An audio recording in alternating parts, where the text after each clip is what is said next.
ज़ैरून की जानिब से सच्ची कहानियों पर मबनी ड्रामाई और फिल्मी अंदाज में एक अनोखा सिलसिला।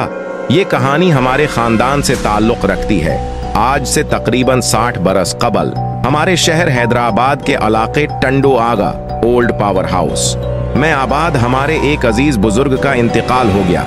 हमारा मोहल्ला या गोठ मतलब हमारी रहाइश इनसे पैदल 20 मिनट की मसाफत पर है। किस्सा मुख्तसर ये कि शाम 5 या 6 बजे का वक्त था तो खानदान के बड़ों ने, खुसूसन मेरे अबू ने, 2 लोगों को कहा कि आप दोनों जाएं और कब्र बनाने की तैयारी करें। उस दौर में गोरकन आम नहीं थे। हमारे 2 जवान रिश्तेदार रसूल बख्श रसूला और रमजान रमो ने टंडो आगा में वाक़े पराने कब्रिस्तान कब्र खोदना शुरू कर दी। इस ज़माने में बिजली आम नहीं थी बल्कि बहुत ही ख़ास थी और मगरिब या अशा के बाद लोग जल्दी सो जाते थे और कब्रिस्तान वाले इलाके तो सुनसान और वीरान हो जाते थे। कभी कोई भूला भटका ही नजर आता था। बाहर कैफ दोनों जब कब्र की तैयारी बिल्कुल मुकम्मल कर रहे थे तो रसूले ने रमो से कहा कि मैं जब तक कब्र को मजीद दरस्त कर लूं तब तक सबको जाके बतायो और मैयत के साथ आ जायो। रमो घर चला गया तो रसूला ने कब्र का जायजा लेते हुए कब्र के अंदर लेटकर मुर्दे के कद का अंदाजा लगा के कब्र के अंदर ही बैठ गया।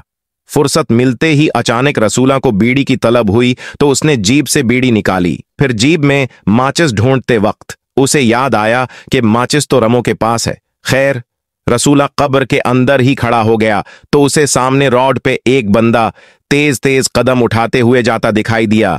तो रसूला ने इस आदमी को आवाज दी, ओ भाई, वो है चारा तो कब्रिस्तान की वीरानी और खामोशी वजह से वैसे ही डरा हुआ था। जैसे ही उसने रसूला को देखा तो कांप गया। कब्र के अंदर खड़े हुए रसूले ने उससे कहा, भाई, आपके पास माचिस होगी? ये अजीब और गरीब मंजर देखकर और रसूला की आवाज सुनकर वो भागने लगा और गर गया और फिर मर गया। ये वो कहानी है जो मेरे पूरे खानदान में मशहूर है और मुझे ये वाकया बाबा के अलावा रसूला और रमो ने खुद बताया। इन दोनों ने भी ये कहानी यहां तक ही बताई, आगे उन्होंने कुछ भी नहीं बताया। आज दोनों इस दुनिया में नहीं है।